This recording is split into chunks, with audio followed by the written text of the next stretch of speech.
Assalamualaikum warahmatullahi wabarakatuh. Alhamdulillah hari ini kita bertemu lagi pada mata kuliah menulis akademik. Hari ini kita akan membahas lebih lanjut mengenai sistematika penulisan artikel. Untuk sebuah panduan umum penulisan yang perlu kita ketahui di sini ada penggunaan bahasa yang baik. Kita juga perlu penggunaan kalimat yang singkat, padat dan jelas. Kemudian di sini kita juga perlu adanya alur pikiran yang runut atau nyambung antar kalimat dan antar bagian dalam makalah. Sebuah artikel memiliki kontribusi ilmiah yang diklaim secara berantai dengan bukti yang cukup meyakinkan.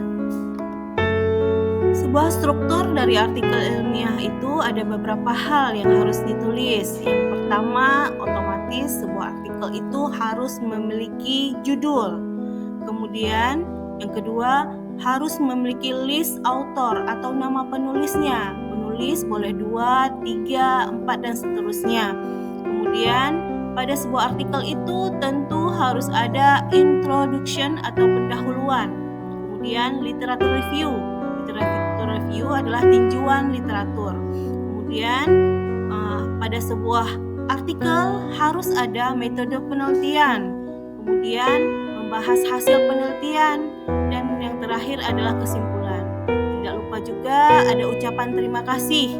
Nah, setelah itu wajib pada sebuah artikel itu harus ada daftar pustaka yang mencakup rujukan dari isi dari dalam artikel tersebut. Yang paling mendasar adalah judul. Apa itu judul? Judul bisa ditulis dengan sesingkat mungkin tanpa singkatan atau akronim kecuali sudah dikenal oleh umum. Seperti yang Ibu katakan tadi, sebuah artikel harus punya penulisnya, autornya. Tidak mungkin sebuah artikel muncul tiba-tiba. Nah, apa itu penulis pada artikel? Penulis adalah individu yang berkontribusi secara signifikan dalam penelitian yang ditulis dan berkontribusi dalam membuat draft artikel, mereview, dan merevisi isi dari artikel. Kemudian ada abstrak. Abstrak umumnya tidak lebih dari 200 kata ditulis dalam satu paragraf.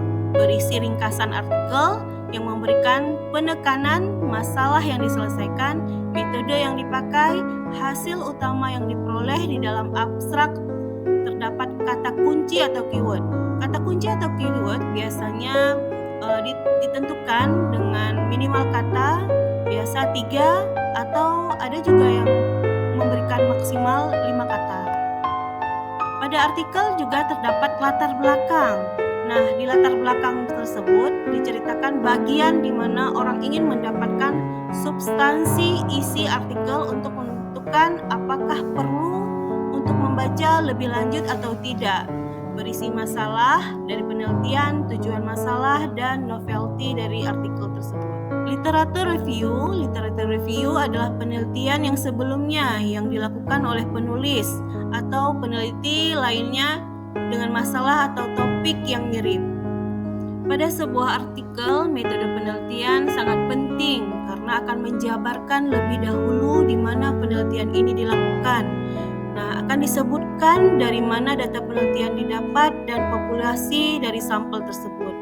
Nah, dijelaskan statistik data tersebut, bagaimana data dipergunakan dalam penelitian. Nah, contohnya berhubungan dengan validitas dan reliabilitas. Yang terakhir adalah hasil penelitian. Tentunya ini yang ditunggu-tunggu oleh pembaca apabila melihat atau membaca artikel kita. Nah, di sini dapat disimpulkan hasil penelitiannya memaparkan hasil apa adanya dari penelitian, boleh menggunakan tabel atau grafik untuk memperjelas format yang paling informatif untuk pembaca. Nah, dari kesimpulan di sini memberikan penjelasan temuan utama yang dapat disimpulkan dari tabel atau grafik.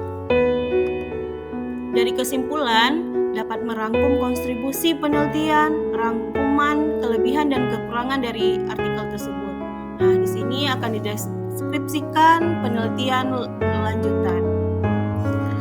Sebuah artikel yang baik itu biasanya kita bisa melihat dari sumber referensi yang dipakai untuk referensi dari artikel ini. Nah, oleh karena itu Ibu menyarankan mahasiswa-mahasiswa Ibu semuanya mengambil referensi dari jurnal-jurnal bereputasi, boleh dari Scopus atau dari Sinta.